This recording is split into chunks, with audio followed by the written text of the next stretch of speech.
Welcome to your home ownership journey, the roadmap to successful homeownership. So today I have Santiago with me. He's a realtor from Equity. So thank you for joining us. So Santiago's been a realtor since 2021. He loves real estate and helping everybody get to the finish line and seeing the look on their faces when they have accomplished a goal that they have set for themselves. He's also worked for Discover for nearly 12 years in collections on the credit card side, student loan, and personal loan. So he has a lot of experience with delinquency from all sorts of levels. I think that gives you a good understanding of, probably my side of things a little bit more. So yeah, that gives him a unique understanding of credit and a great way to, work with his buyers. He's worked his way up into management and had the opportunity to learn and coach with a ton of different people. So in his free time, he likes spending time with his family, especially his nephew, who I will say is super cute, and learning to love the gym and spending time with his miniature schnauzers. He's also an adrenaline junkie, and skydiving is on your to-do list. So thank you so much for joining me. So what we're talking about today is, now you've been pre-approved. I've done your pre-approval. We have kind of your numbers put together and your plan put together. So as the realtor, you kind of take over at that point. So from my standpoint, why I like my clients to work with a realtor is because there's a ton of moving parts, and I am licensed to do the loan. I am not licensed to help people with their contract. So I can't help people with that. And a lot of times people think that I can. So if you're not working with a realtor, you're writing this really legal document that you don't understand. So I think a lot of people don't really think about that part with a realtor. So why do you think people should work with a realtor? Well, thank you for inviting me. That was a really good introduction. But I think it's crucial to work with a realtor just because they've been doing it for a while. They know the market. They know kind of what's going on. I think it's super important to have clients have the pre-approval before we, start looking at anything, because without a pre-approval, we really don't know if they can even afford the home that they want to look at.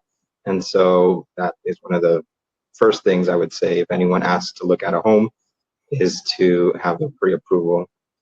Working with a realtor also helps you make sure that you know what's going on in the market, where rates are at, and can help you recommend different lenders that they work with. Yeah. So you kind of touched on this, but why is it so important for your clients that you work with to have a pre-approval?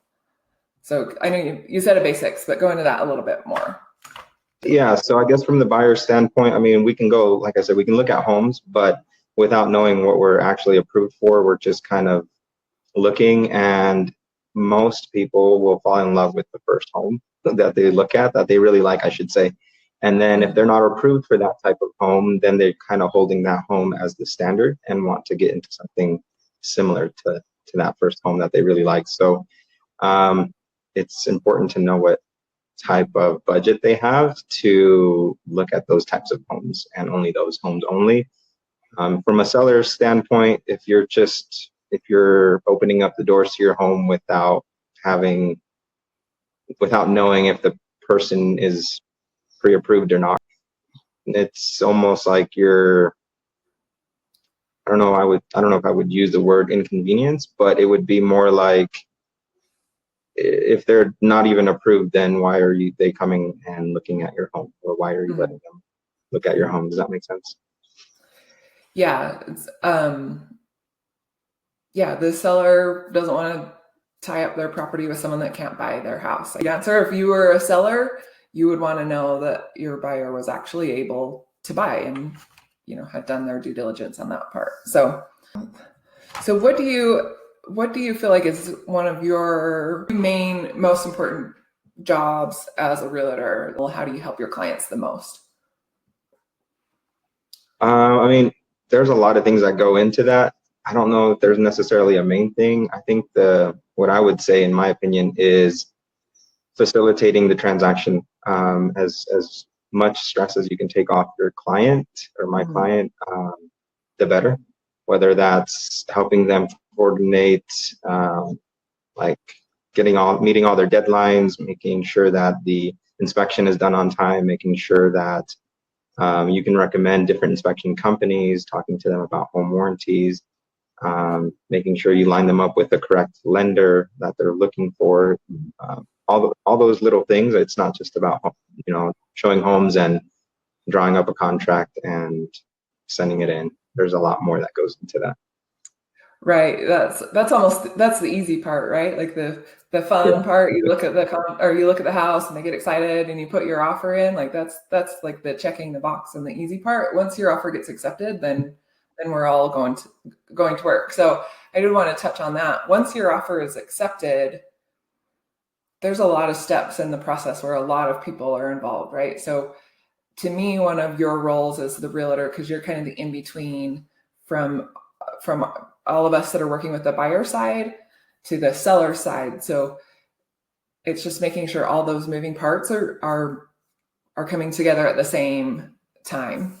What are some things you do when you're under contract, like to make sure everything moves smoothly between all of those moving pieces? As soon as we're under contract, I like to go over the deadlines on what to kind of expect. So, first thing we're going to get is the seller disclosures. Those disclosures are going to basically tell us everything that the seller is aware of that's been, wrong with the home, whether it's been fixed or something that hasn't been fixed. They have to disclose that, and you'll see that in seller's disclosures. So that's the first thing that I talk to my clients about, is we'll be getting that. And as soon as we get that, we will look over it, see if there's anything to be concerned about. And even if it's not on there, like I said, the next thing we'll have is the due diligence deadline, which gives the client the opportunity to hire a home inspector, which is highly recommended, not necessarily something you have to do, but I would strongly suggest you do that. Otherwise, you won't know. If you don't see it, you don't know what's wrong. Like that's, they're going to check your plumbing and your electrical and your roof and all the little things that you're not necessarily thinking about at that moment. So exactly, just because you don't see it doesn't mean it's not there. Right. Those are the worst problems, are the ones you can't see. Right? So yeah, and we won't go into the contract too much because that's kind of boring, but there are lots of things that you're agreeing to in the contract, and that's where having a realtor who understands that process is super important. So I just kind of want to highlight that, like, you are entering a legal agreement for probably the most expensive thing that most people are ever going to buy. Right. So cutting corners on that is not great. So, okay. So one common question you get is people say, like, hey, I'm already working with another realtor, but they can't help me today. Can you show me a house? What's the correct answer for that? Yeah, so the correct answer, I guess, or the straightforward answer would be no. If you're already being represented by a different realtor, if you signed a buyer broker agreement, then you need to stick with that realtor. If that realtor isn't available that day, then maybe see if someone in their office can help you that day to look at homes. But if you're already being represented by a realtor, just stick with that one. Representative. So if you're unhappy with that realtor, that's a whole other conversation. So what if someone hasn't spoken with a lender yet? Can you show them homes, or will you show them homes? This is another, I guess, great question. So the answer could be yes, no. Just because, in my opinion, I feel like if they're on the fence, if you've been talking to them, or even if you don't even know them, they've been on the fence of buying a home or not. And this kind of maybe goes back to what we talked about earlier. It depends. And if I do show a home, I show maybe one or two. I do let them know that it's important to get it pre-qualified right now. The benefits of showing them is, if they are on the fence, getting them out there looking at homes may motivate them. And so they start to take that a little bit more serious, where they will talk to a lender and start the process of getting approved or not. If after I show them maybe one or two homes, they haven't talked to a lender, then at that point, I just won't show any more homes, because at that point, we're just we don't even know what to look at. Right. What type Yes. of There's things we're nothing. There's no legal requirement that they have talked to a lender or any of that kind of stuff to look. But if you really want to buy, then you should know what your budget is and all of those kind of things. So yeah, maybe you can go see one or two just to kind of get the ball rolling. But if you're getting a loan, you're going to need to know what your budget is before you get too far into the process. I tell people all the time, like, I just don't want to make you cry. Like, you call me and you found a house. There's two things that can happen. I mean, well, I should say three. We might get lucky and it all might work. You might qualify and that house might still be available by the time we get your pre-approval done. And that's just if the stars align. But number two is you've missed the boat. Like, by the time you get your pre-approval done, that house has been on the market. You've probably missed it because they're already pre-approved and have done what they need to do to actually buy. So you might just miss it completely just because you haven't taken those steps ahead of time. Or three, you don't qualify for that house. And I have literally had people cry in my office because they come in and they found the house they love and they can't afford it, or for whatever reason, they can't afford it. There's something on their credit. They're not ready in that moment. And I don't enjoy having those conversations. So it's much, much easier if you just get the loan part out of the way, and then and you aren't looking at a $500,000 house when you qualify for a $400,000 house a year. Okay, talk about commission real quick. How do you get paid? I guess to start off with, commission's never something that's fixed. It's always negotiable.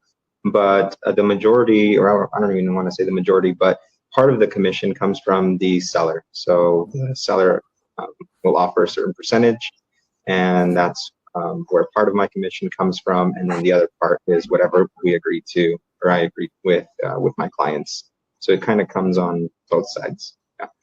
It's not just the buyer covering all of that.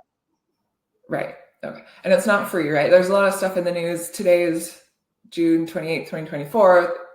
Depending on when you watch this, you may or may not, that may or may not be relevant, but having an agent represent you is not free. If someone tells you it's free, they're probably not telling you the truth, right? So, Yeah, exactly.